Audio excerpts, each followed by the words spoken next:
Hello, ladies and gents out there that may be watching the show. Good Sunday to you.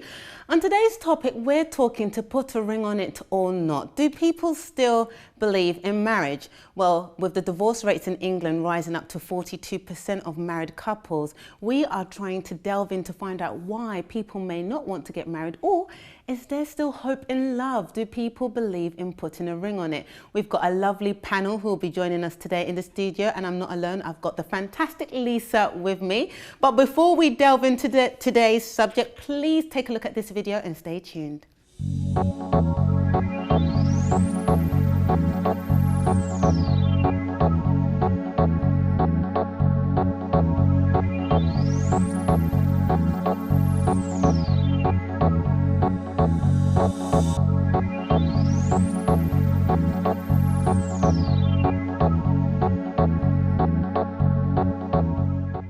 Hi, and welcome back again to today's show. Put a ring on it. Lisa. Yes. I mean, today's topic is a rather spicy one because so many views and It opinions definitely on it. can be. Definitely can be. Because weddings can be big business. Yes. And take a lot out of your bank account. Yeah, once you get divorced. Exactly. Which, you know, and even divorce is a big business as well. Yeah. Recently, like massive settlements, billion-dollar settlements, Yeah. people trying to hide assets. So there's a whole lot that can go into somebody's initial decision. Like, why bother? It's true. And we're not alone in today's studio. We've got a panelist. So. Hey, panel!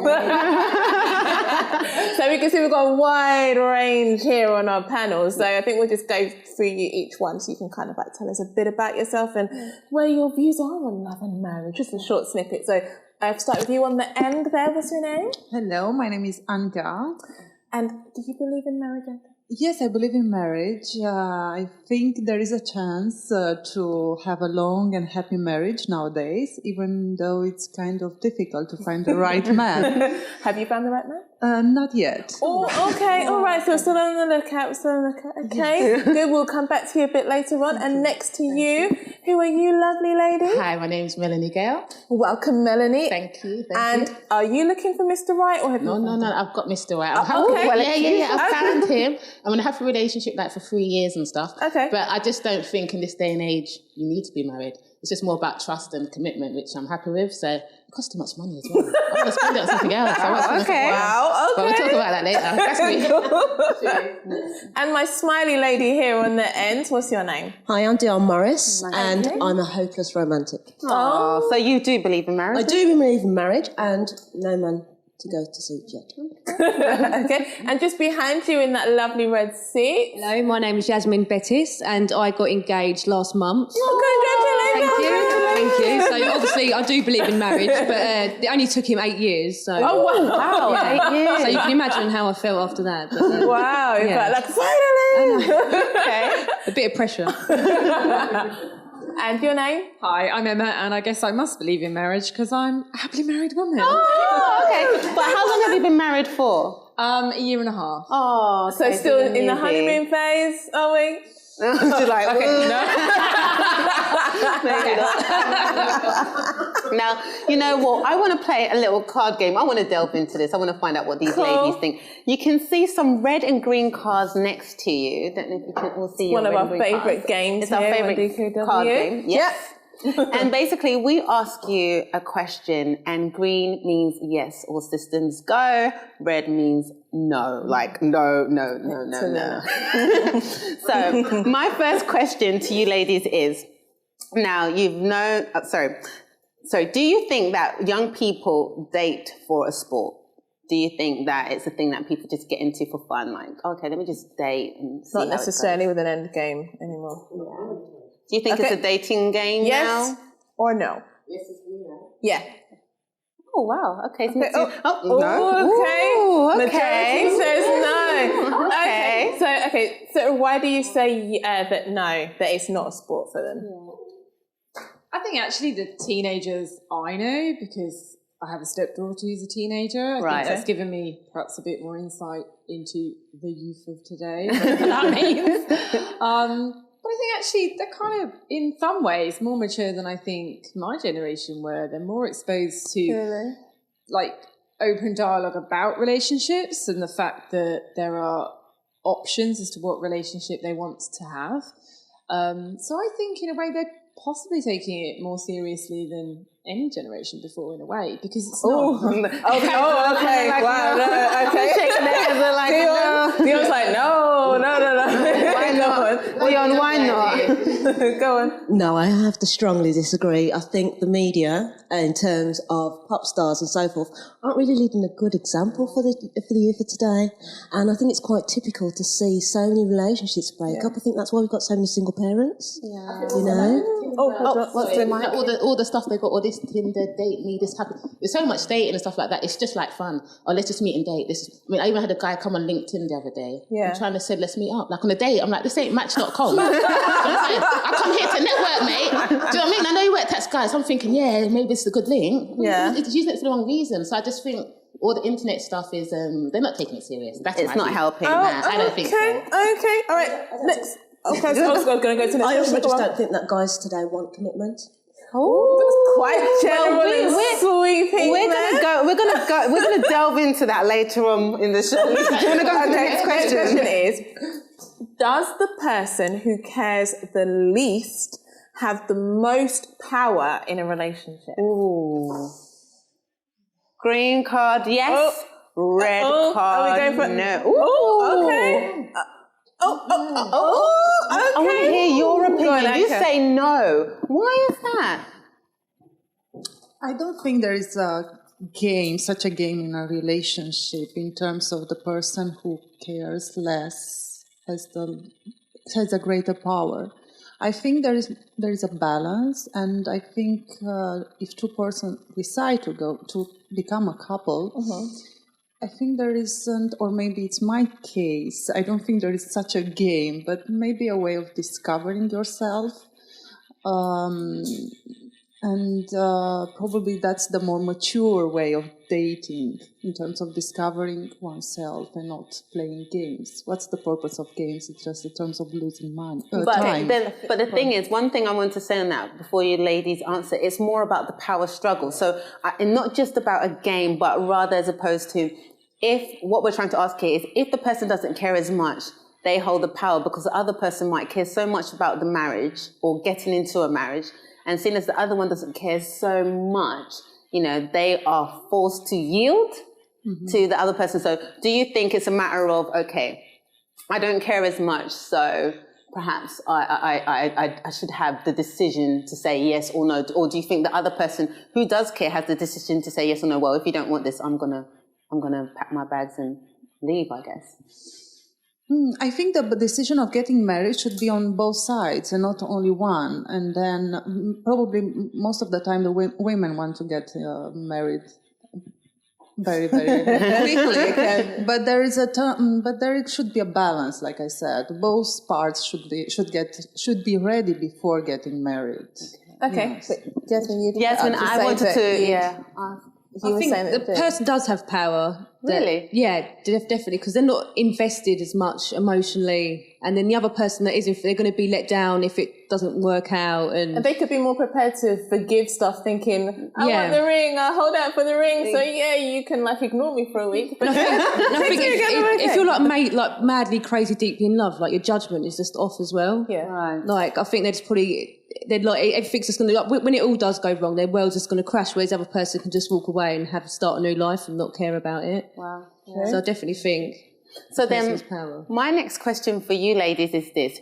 Do you think you need to play games in a relationship in order to get the other party interested? Do you understand what I mean? Is there a game, a certain trend that needs to be followed or a certain nudge that one needs to make in order to get the other one to commit or to pop the question? Oh, okay, it's a bit of a mixture there. yeah, okay. Oh, okay. Well, Melanie, let's share some strong... Dion, let's share some strong views. So go on. Go on. Say go on. I think that if you need to play games to actually get your man to commit, then you've not got a substantial relationship. Right. So from there, it's a game of entrapment. Yeah. So from what you've sneered him... Do you not think, though, that and I would say it sometimes can be more women, that we do play like some subtle There's games. always... For example, like, you know, if he's going to text or hang around, I won't be too eager. I want you You've got to play the dating game. Yeah? You've got to play the dating game. There's definitely got to be that allurement there. Yeah. However, I don't think you need to manipulate somebody into getting what you want. Okay. Is there anyone that has an opposite view? Emma, I can see Emma's face. So Sarah, I want to just like, no. Go on. As the married witness.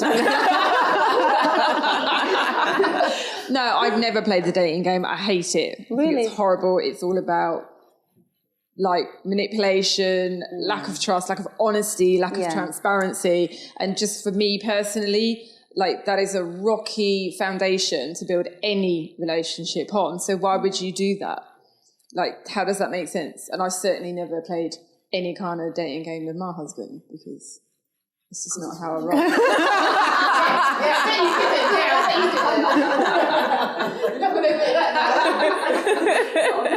was going to say, do you not think that maybe we might call it another name though? We might not necessarily be talking about games as, you know, like really... I'm all about, like, sometimes, you know, they say treat them mean, keep them keen. Yeah. That's my philosophy. So what was that philosophy? You need to try it. I am so sorry. Works. What is that philosophy? Treat them mean and keep them keen. Trust me, it works. What is the that? more mean, like, the more you're just like not interested. I know a lot of guys have got such big egos. So when they're chasing you down, you know, they're used to maybe all these girls on them and stuff like that. Maybe they're an actor or something like that. So they're just used to women dropping their knickers basically for them, right? And then they come to me and I'm just like not interested. And then the more you reject them, they're like, I don't get it. Like, and then they pester you more and more and more. And that works, guys. That works. It's a good tip. Try it. Try it. So, but wouldn't you consider that then a certain type of game then? That's what I'm saying. It's a game. I said yes. I was green. But it's not horrible. It's not manipulation. It's not manipulation. No, I don't think it's manipulation. I think that's more about keeping them at bay for a while. You know. Let them do the taste. But is that A not bit like game Steve of- Harvey and the cooking, you know. Just keep them over there for a little while. That's fine. So we think maybe strategies more than Yes. games per se? Yes, yeah. Okay, so Even animals play games. sorry, put on the mic there. Even animals play games. Like, you know, like human nature, even they play games with each other to try and allure the other one in and stuff like that. So I think everyone does have to play a slight game. It doesn't have to be manipulation, so you're going to ruin the other person's life, but just a little subtle game just to kind of lure them in and keep them there. So then my final question to you ladies before we go to the break very quickly is, who do you think is the more interested party when it comes to tying the knot and why? So would you say it's more women, green card for yes, red card for no? What if you're indifferent? You can't be indifferent, you have to pick. Who wants to get married the most? I'm going to lean to the side on women. So if it's women, is it green card for yes or red card for no?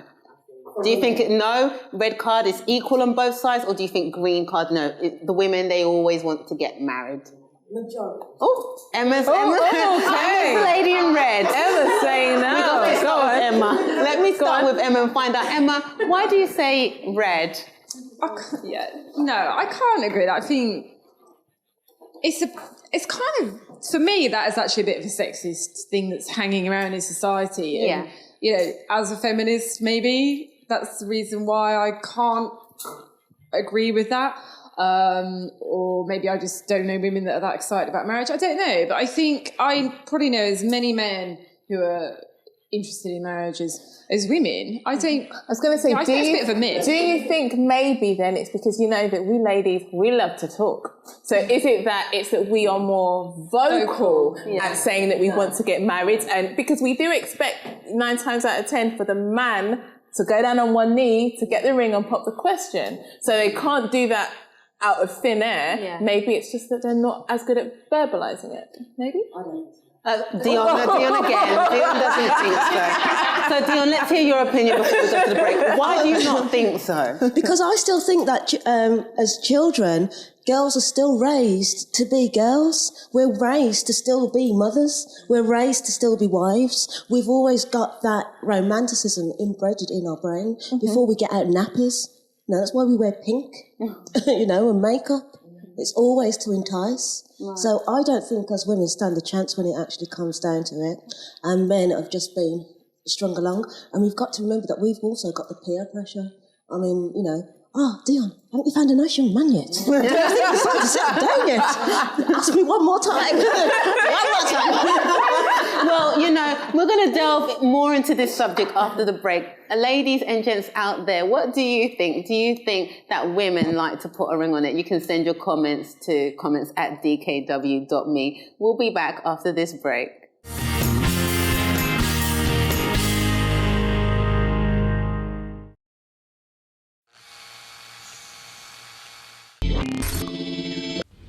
Many people struggle to believe in true love. To some, love is but a fairy tale, a myth, a movie. All couples have differences, but what happens when those differences push them apart?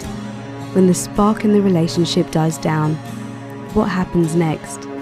Introducing the Therapy of Love, a weekly session that is open for anyone who is searching for love. Our aim is to assist singles and couples in finding love and a lifetime of happiness together. We provide advice and helpful sessions for anyone searching for true love. Don't settle for an unhappy relationship. Take charge of your love life, build up your confidence and find the right person for you. Saturday, 7 p.m, only at the Rainbow Theatre. For more information, call 020 7686 6000 or visit our website thetherapyoflove.com.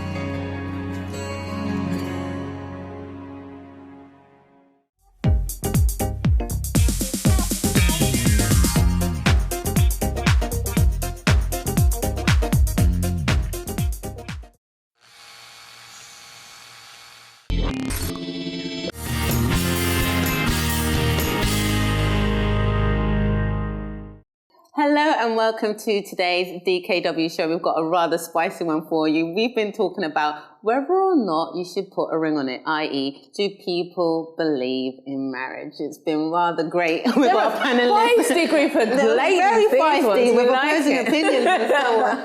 But you know, one thing you guys mentioned about was the dating game, and we were using the red card, green card. A question that I had, slightly coming towards the dating game again, talking about personality with your partner and so on. You know, if you were late to meet your partner. Sorry, we need to bring in this about modern technology in dating as well. Okay, yes, yeah. So then it's saying, how would you deal with different situations because of technology influence in dating? Yeah, fair enough. Yeah, let me actually put that out there. Because you've got technology like, i.e. mobile phones, we've got all of this social media and stuff like that. Do you think it's kind of like changed the ramifications on how relationships work and how people, you know, deal with their partners and so on? Do you think that is, is there a general consensus amongst all of you? Like, Would you say, so then, if you were late to meet your partner, would you, so raise your hand if you would text? Text? If you would email? No. If you would call? Text and call. Text and call. Hold on. You wouldn't do anything? I'm not doing anything. You wouldn't? Not until I'm a good half an hour late. Then I know I'm in trouble. And then it'll be like, no. And then it'll be something like, I'm on my way and there's been a major incident. Oh, God. Dear. Just before I go underground. So he can't retaliate or bite my head off. So he's got to be there. Oh, wow. Because I am always late. You're always late. Always late. So like Dion, I'm always late, but I have no patience. So if a man's like 5 minutes late, I'm gone. So say, I was meant to meet someone the other day at like West Hampstead. They said meet him at 4.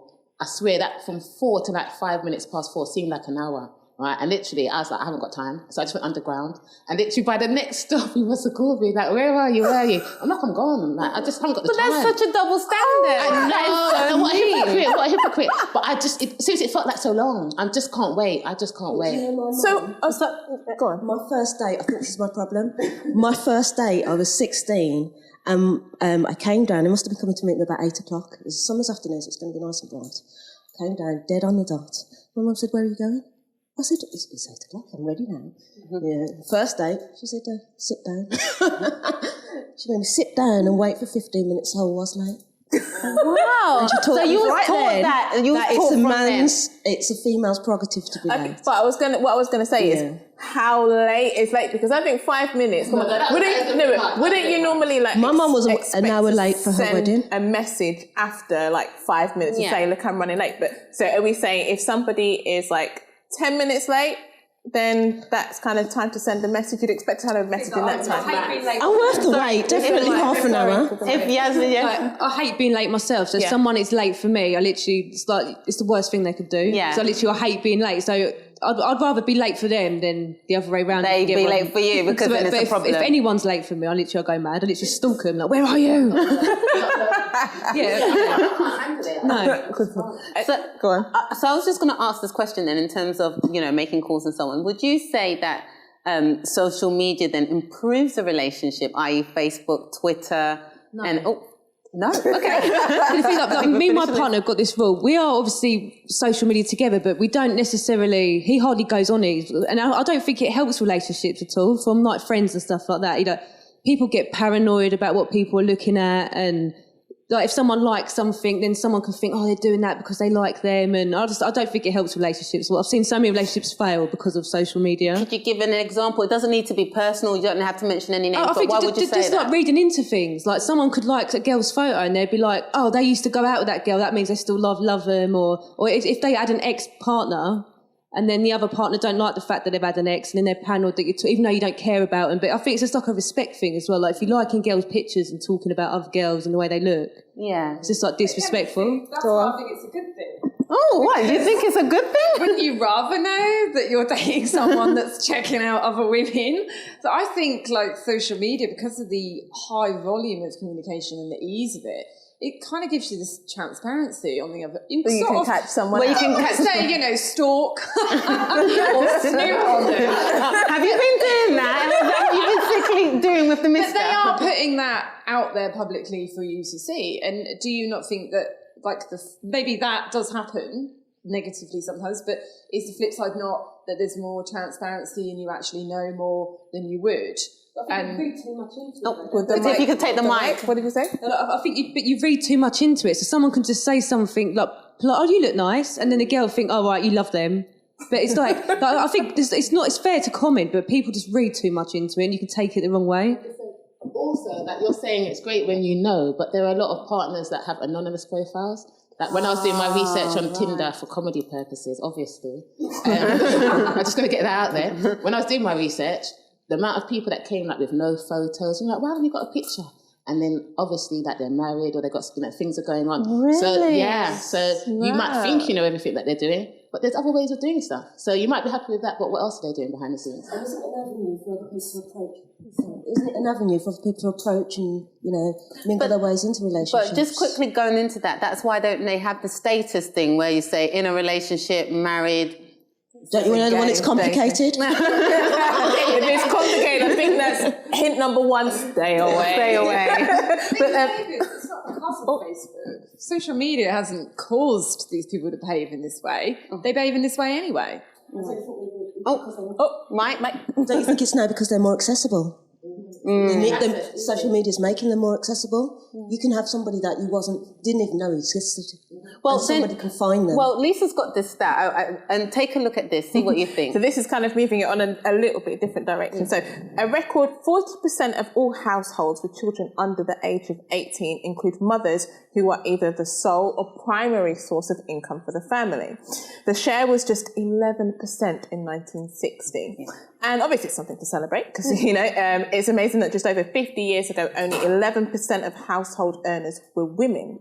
Now it's quadrupled to 40%. So it's no surprise to you or me that the women of today are more empowered, kicking butt financially, and also really starting to show men how to do things. But do you think that this has then had an effect on relationships and women's statuses these days? I mean, we haven't heard from Anka for a little while, so what do you think? I think the relationship nowadays, when the women have more power, is just as I think women also should realize that a man is a man, and he should play the strongest part in the couple, even though a woman... Yasmin, don't worry. Carry on. Yasmin's shaking profusely, like, no. But carry on. That's your opinion, I'm a strong woman myself. Yeah. But I think nowadays women maybe they have the tendency to lose a kind of femininity and become that stronger woman with the power that probably has financially, but I don't think emotionally she's that powerful. So a man should be a man and a woman should stay woman. Okay. Be strong. Yeah. Yasmin's flicking her hair like, I totally disagree. So, Yasmin, tell us, why do you disagree?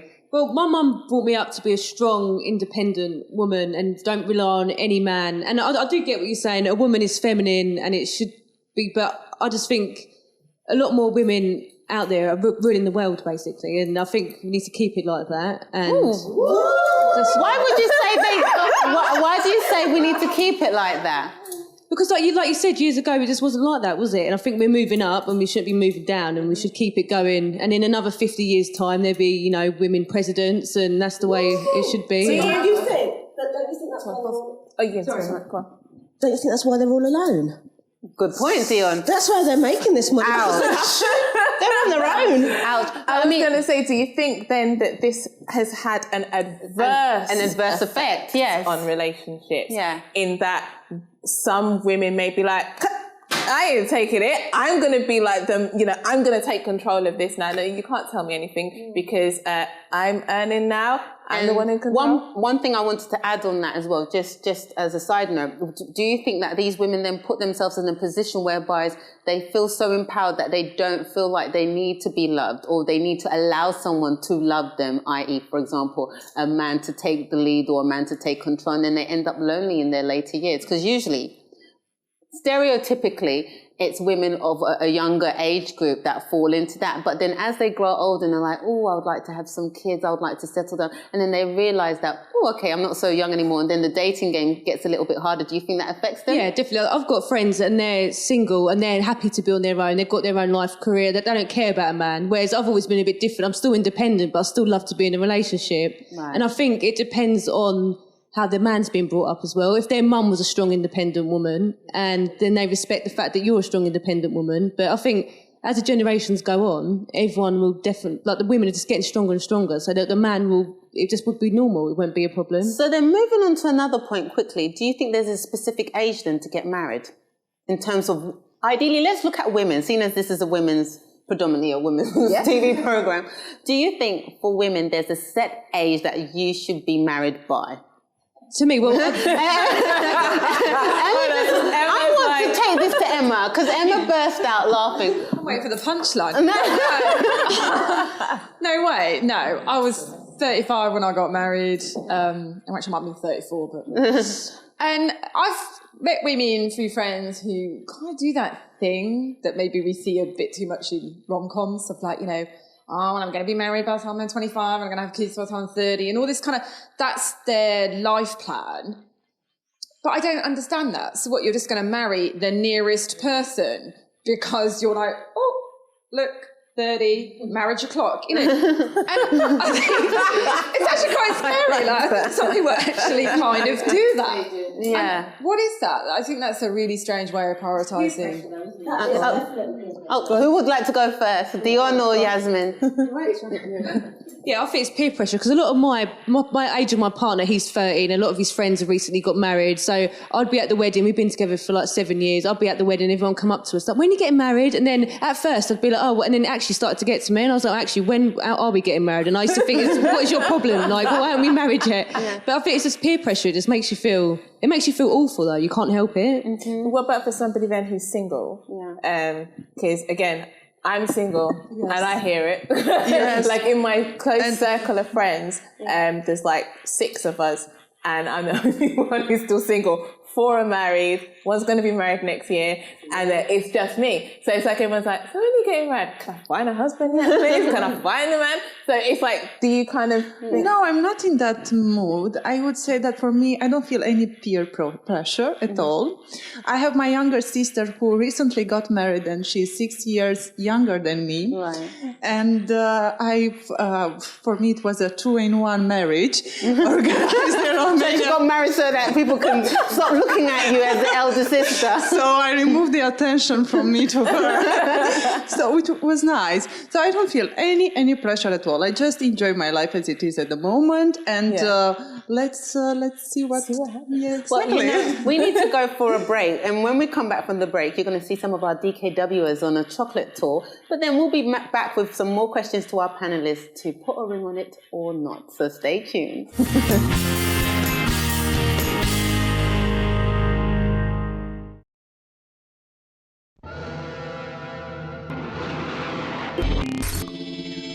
The UCKG Helpline Call Centre is open 24 hours a day, every day of the week, all year round. If you need help due to a serious problem you may be going through, if you feel that you have nowhere to turn to and desperately need someone to lend a listening ear, then we can help you. It doesn't matter who you are or what you have done, your religion or race, your call will be answered by someone who genuinely cares about you and has your best interests at heart.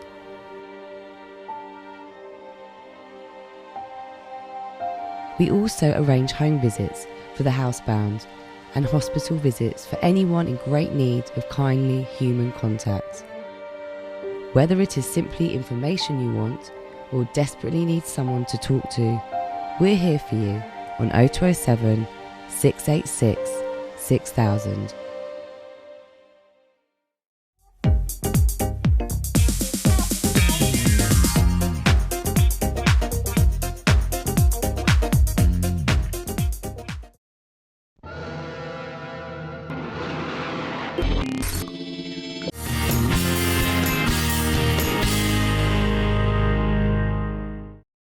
Hello, and we're talking Should You Put a Ring on It on today's DKW show, and it's been rather fun hearing from our panelists and finding out what they've done. But stay tuned and take a look at this chocolate tour that seems to be fun. Lisa, you went on it. I did indeed. Let's see what Lisa got up to on the chocolate tour.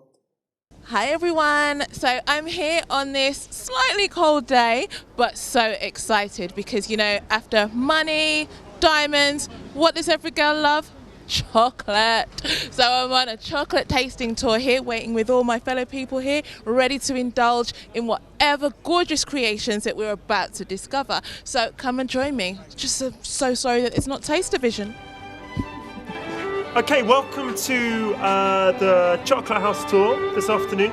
We're here today to hear the story of how a thick, luxuriant and exotically spiced glop called chocolate came to corrupt the most fashionable quarter of London, spawning hotbeds of decadence and depravity and destruction that Londoners came to know and fear as chocolate houses.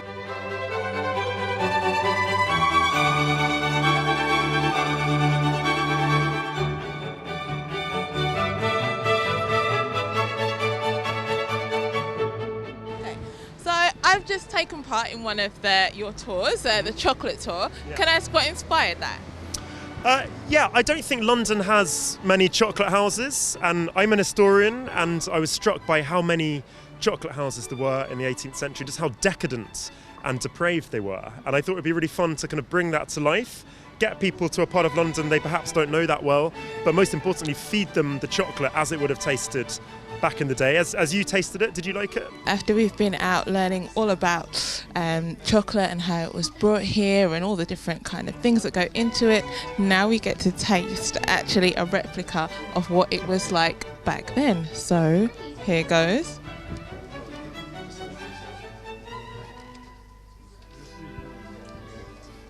Okay, I can definitely taste the chili. It's not actually as bad as I thought it was going to be. I'm not going to say it's my favourite hot chocolate in the world, but it is actually quite Moorish. Again, shame you can't taste it. White's Chocolate House was opened as a chocolate emporium in 1963.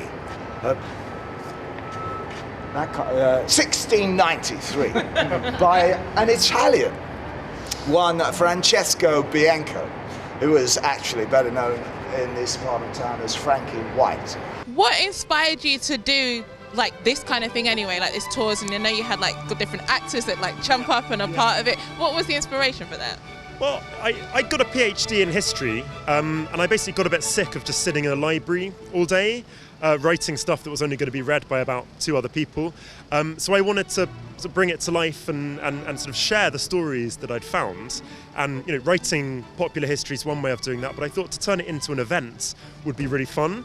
And our original idea was actually to make an app, which was going to be like the cleverest thing in the world. It was going to know where you were and read your mind and sort of direct you to the nearest kind of... But this all became fiendishly complicated, and our programmer just said, why don't you try it for real, with live, real people, just to see if it works, see if people turn up, see if there's any kind of interest in it. So we did it once as an experiment, and we just hid actors and musicians in the alleyways of London, got them to jump out, and people seemed to like it, and we sort of haven't really looked back since. So it was a happy accident, I guess.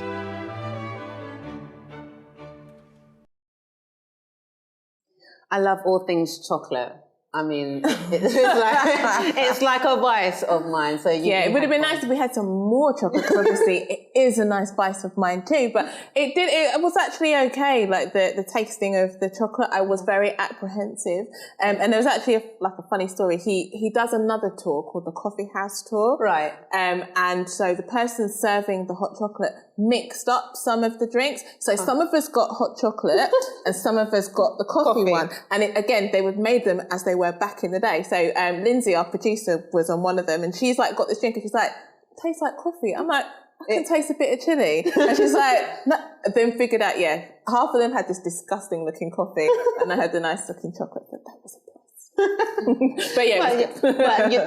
But talking about chocolate, we women love our chocolate, and who doesn't want to get serenaded with chocolate from a special someone? Yes, please. But we're going to get to that question. Emma's like, maybe not. Well, we're going to get to you, Emma. I do have a question though. Getting back to the topic of putting a ring on it, do you think like actually having an engagement gives you a more positive element to a long-lasting relationship, or do you think you don't need to put a ring on it to have commitment? Like I said earlier, I was engaged like quite young, like at 16. My dad was like, give that boy back your ring and study your books. Do you know what I mean? 16? Yeah. But obviously then it was exciting, Okay, hold on. So when I did get engaged, you better have a nice ring. At 16? At 16. So what kind of ring did you have? It was like his grand. Was it Haribo? If he went all out, it was like one of his grand's old rings, that passed down. It was like a really nice ring and everything. Wow. And we used to live together at my mum's and all that, and my dad was going mad and stuff. But obviously I'm young, that probably wouldn't have worked out and stuff. Yeah. In later life, I did have we just did like a commitment thing. So I had like a commitment ring, which again, that lasted like about 3 years.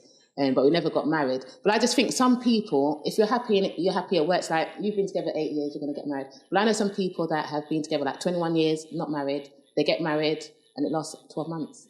Like, what's that about? Sometimes it's like, do you have to make that step? Because if you're already working and you're together 15 years, do you need to, what's the difference? Do you know what I mean? Why do you need to do that step? And then when they do commit, why does it not work? I don't understand that as well. After being together so long. I think Dion has an opinion. Surprise. I think, to be honest with you, marriage is important in some ways for legal reasons. For kids as well, them having the right name or the same name, it stops a lot of confusion at school and so forth.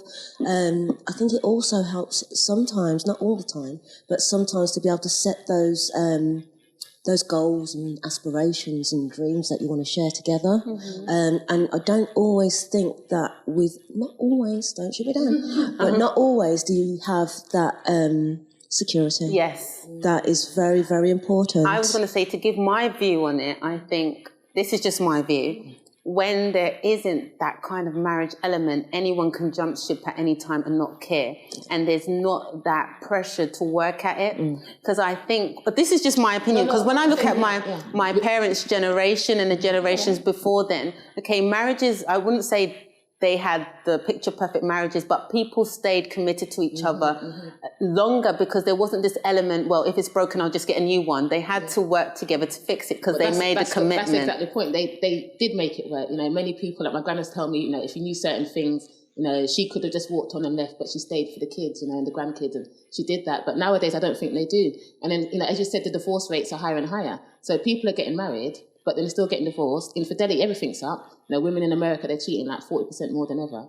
Right? So what's the point of getting married if there's still going to be those things going on and eventually it's still going to end? It's money being spent on the day, money being spent to end it. But can I money say, all because the I way. think that, do you think that though could be the point, that people are thinking more about my fantastic wedding, my the Kardashian style wedding, my 25-foot train, rather than in the days you're talking about, like our parents, it was just about for the kids and the family and putting that, you know, instilling that. No, but I'm saying it wasn't for that but type of stuff. It wasn't about the big day. It wasn't necessarily about the big day. My mum had a great day, but it wasn't all about, you know, the fantastic wedding. It was for the family. No, that's what I'm saying. Do you think that today they're more focused on the day rather than the fact that I'm going to be committed to this? Yeah, exactly. And that's why it's not working, because they're doing it for the day, but they're not doing it for the lifetime or the future and the plans. Not everybody. Again, some people are doing it for the wrong reasons, and that's why it's not working.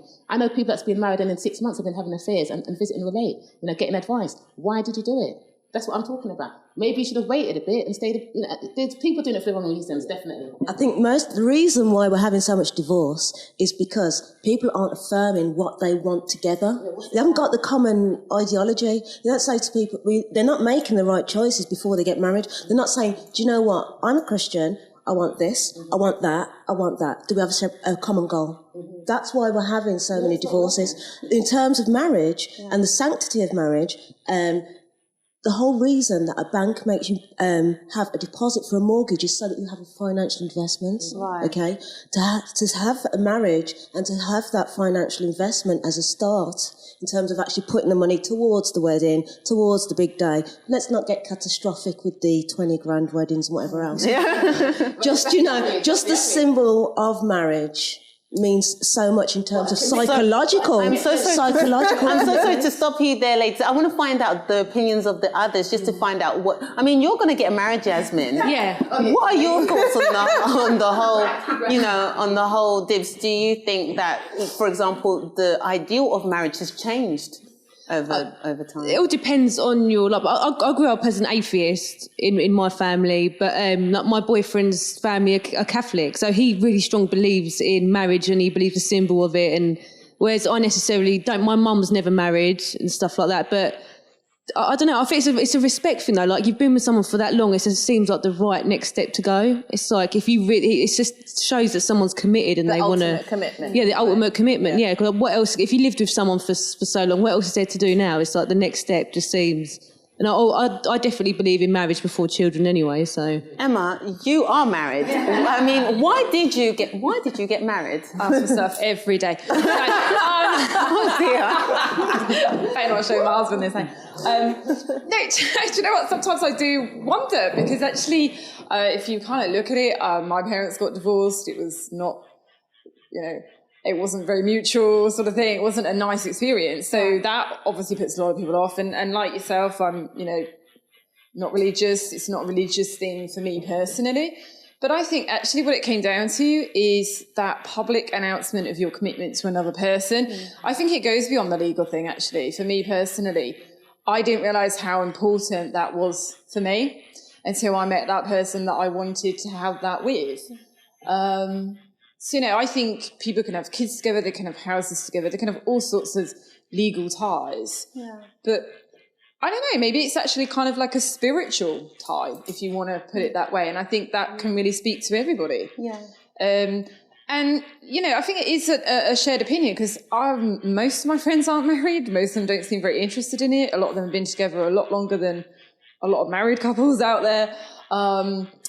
But when we said we were getting married, people went crazy. It was really surprising. I was like, okay, they're all more excited than we are. So everyone loves the wedding. What's going on? So can I ask then, what do you guys think is like because you said you've been in a relationship, it was like, what, 8 years, and then you got... Sorry, Lisa, we're going to get to a break. So you can say the question, and then I want you to think about it and answer after the break. It's going to be, how long do you think it's acceptable amount of time to stay in a relationship before you tie the knot? Think about that. And we'll be back. One of the reactions are like, we'll be back after this break.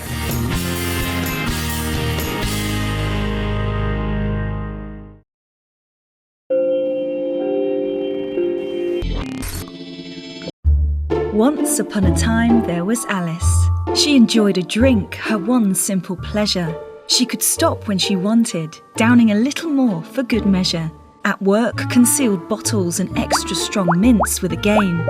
The warm, happy feeling was fading and giving way to shame.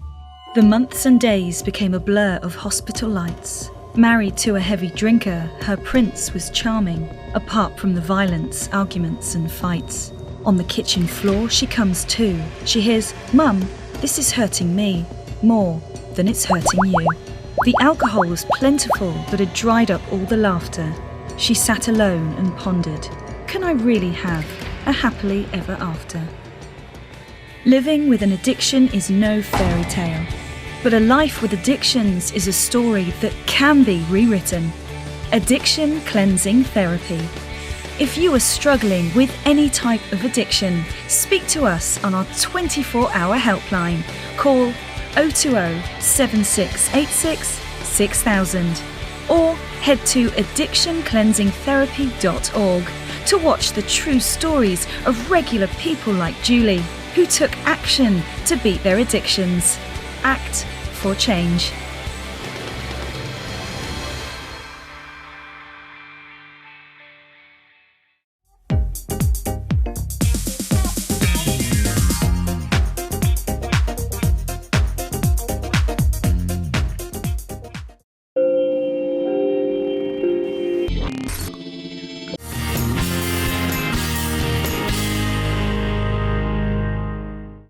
Hello and welcome to today's DKW show again. And for those of you who've just tuned in, I'm just having such a giggle today in the studio with these women. This panel. This panel. Well, you know, we've been talking, putting a ring on it. Is, for example, is there a set time to get married? Do people even believe in marriage anymore? Who wants to get married more, the women or the men? We've been delving into all of these questions. And Lisa, you had a rather interesting question before you went to the break. I said, how long do you think you should be in a relationship for before you tie the knot? So what is the most acceptable amount of time, in your opinion? Should there be a time limit?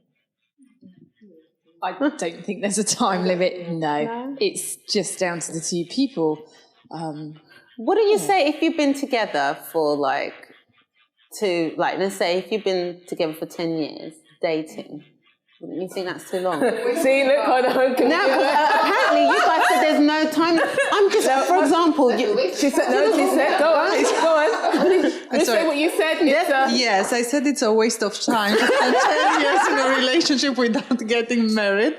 So, you know, there is a book by Frederick Beigbeder who says a relationship lasts 3 years. So if within 3 years you haven't got a ring, then probably you won't get a ring. Ooh. Or there are chances, there are exceptions, probably true. But yes, so I don't believe in long relationships before getting the ring. I still believe there are situations when you meet someone, there is a bond, there is a chemistry, and you get this commitment and involvement into a relationship and get the ring. The diamond. Well, I think that you do need to have the commitment, but they say that love only lasts for 40 years.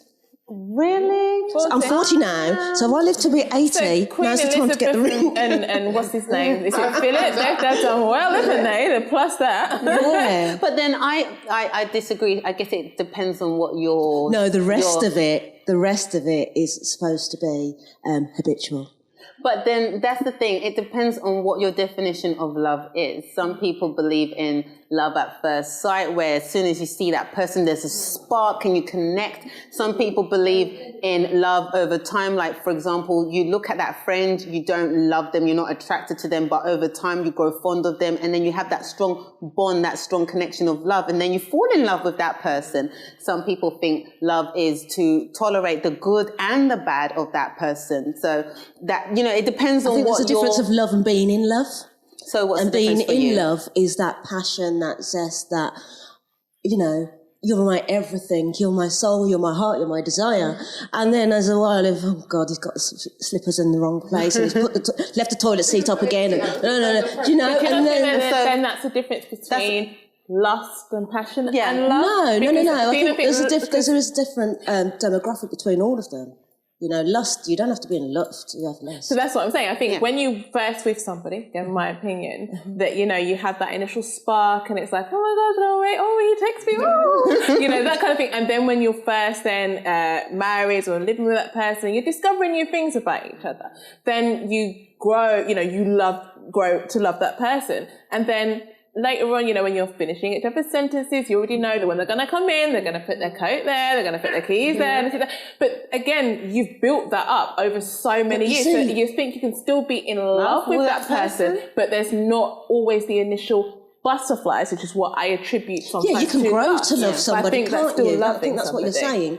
But I think I'm saying the love grows deeper. I think it might change slightly. So it's not just the initial butterflies and, you know, oh my gosh, wow, you know, he's so amazingly like gorgeous with the abs. When later on you might have a bit of a beer belly, but you still love that person because of everything that you've been through before. I think it's all you know after a certain while, and it just does become complacency. Really? Oh, go on. Sorry, if you can give it to Yasmin. I think it's like you almost like love them like you would do, not in a weird way, like a family member. Like, you know, like that, like you love them as like, no, it sounds hard to explain, but you love them like they've always been in your life, and you can't imagine them without your life. And it's not like a, but it's like they're always there, and like you love them like you love a family, like you know they're going to look after you, they're going to care for you, and it's not like a love as in. Like lust and love, I think that's in the beginning, and then in the end it becomes like you respect them so much that you love them as well. Yeah. I think companionship's the key, isn't it? Sorry, you said companionship's the key? A companion is a very different thing, and a lot of people in your life you might go through that lust stage with them, you might go through love stage, you might even be in love with them. But there's only a few people you could actually have as a companion without them driving you so nuts that you're just like, I can't look at you anymore. Because it's a very intense relationship. You spend a lot of time with that person, and you're also letting them know a lot about you, you know, ideally everything. So then, putting a different spin on it, seeing as we're talking about the longevity of a relationship, when do you think it's a good time to have children? And do you even think that you should have children before you get married? Or should you have children after you get married? I don't have any children. I mean, I'm definitely old school like that. I do believe that, you know, marriage before the kids. Right. So like, I do know some people that's got like 4 children with somebody like over 15 years and they're not married. And, you know, I think in that situation, you need to put a ring on it. Do you know what I'm saying? Because you have got the kids and you're saying sort of legal and financial reasons. But then then doesn't it mean that they're marrying for love? You're marrying to secure the kids?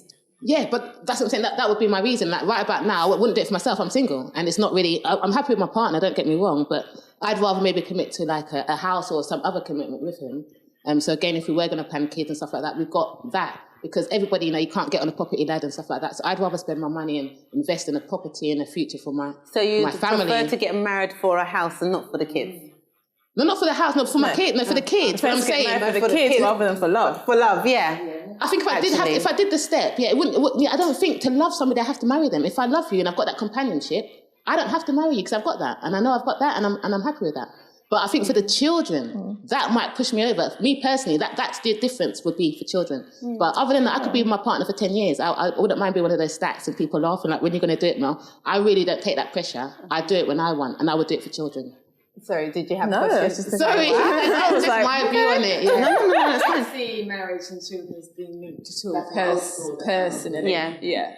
My sister-in-law was with her now husband 20 years before they got married. 20 and years? 3 kids later. So the two, clearly for them, weren't linked. And I have to say, because my person I call my dad, my stepdad now, and my mum, they've been together 12 years and married for 3. So children, because my mum's like, heck, no more children. So that didn't even come into it. So by the time that they got married, so my mum, for example, was 51.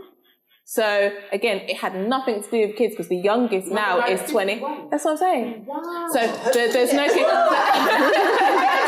So that's what I'm saying. So it's like the youngest child is like 22, like now at this stage. So it's like that kids, nothing at all to do with it. So it was just for that, for love. Yeah, but in my days, when my mum was growing up, she was married at 18. That's what, they were married then, before I was even born. So that's the views that I get from my parents. But as I said, in this day and age, in 2014, doing what I'm doing, independent woman, doing my thing, I don't really need to be married. And as I say, we're happy, we do our thing, we go on holidays together, we do lots of things together, but I don't really think I need to go the extra step right now, personally. One question I wanted to quickly ask, actually it's 2 tied together. Do you think that romance is dead? And that's why people are not going towards the marriage, because before you had the romance. And then one other thing as well, because Dion's like, well, one other thing as well, in terms of marriage then, do you think that there's any point individually in getting married to finalise? Is romance dead? Is romance dead? Do you know, primarily, I think it probably is. I think... hopeless romantic. I know. I'm a writer, singer, producer, and I just don't... Do you know what, again? You don't see pop stars and so forth purporting romance. It's all about breakups, bling and a one-night stand here and a one-night stand there, and it's reflecting on society. Guys these days, I had a guy, listen to this, I had a guy who, on Valentine's Day, I kept hinting, it's Valentine's Day. Flowers are nice. Flowers are nice. Do you know what he bought me? A wreath. And he said, a wreath? A wreath? A wreath. And a wreath? A wreath. It was, I'm sure he's not around anymore. Do you know, no, he's not around anymore. You know the cellophane wrapped wreaths with the mauve bow, and because it was the first bunch of flowers he'd ever bought a woman. He was 35. Wow. So you think romance is dead on that? Romance is definitely dead. And anyone else? Because we're going to conclude soon. Anyone else? The married lady. Yeah, the married lady. Tell us, Emma. Is romance dead? I don't think romance is dead, but I don't personally subscribe to the kind of traditional romance. Right. We've talked a lot today about rings and things like that. Yeah. I'm more of the, De Beer are the people who invented the diamond ring as an engagement ring so they could sell more diamonds. That doesn't mean you shouldn't want one, but I didn't even have an engagement ring because it just didn't really interest me. Yeah. But I think romance is just different. I think it's kind of like a lot of the things we've talked about today, they've just changed. Concepts of them have changed. Like for me, romance is... you make me a cup of tea or something because you can see that I need one, because you know me to the level that you're trying to anticipate my needs or just trying to do something nice. Isn't that what romance really is? Like a bunch of flowers. But a bunch of flowers isn't very thoughtful when that's the very typical... especially a wreath.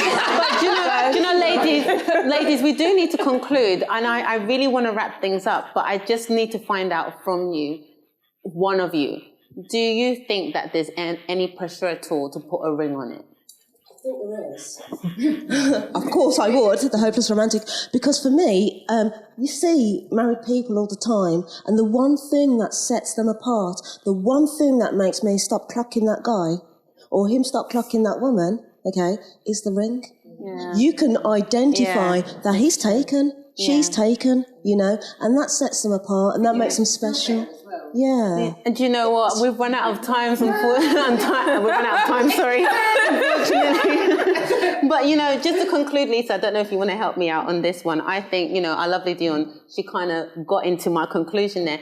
Putting a ring on it does set your relationship apart from others. It means that you are in a committed and well-defined relationship. And whilst you should never be pressured to put a ring on it if you're not certain if the person's the right one, or if you have any doubts or incompatibility reasons, or you're just doing it for any ulterior motive, i.e. money or peer pressure and so on, because that wouldn't be fair. Putting a ring on it, I think, does make your relationship special to a certain degree. One thing as well that that has kind of come out, I think, from what the ladies have been saying, is as well setting out what your intentions are for the relationship. If you get into a relationship, I mean, you know, as somebody who wants to get married, to somebody who's made it clear from the beginning that commitment isn't the top of their agenda, you're already setting yourself up for a fall, aren't you? So basically, ladies, if he's told you from the get-go he's not going to put a ring on it, and you want a ring on it, don't go there. You'll be utterly disappointed. We've had a fab time on today's DKW show. I've thoroughly enjoyed myself. Thank you, panelists. You are absolutely wonderful. It's a pleasure to have you here. Stay tuned and don't miss us next week, Sunday at 4 p.m. Ain't that right, Lisa? It is. To be a different kind of woman. Take care. Bye-bye.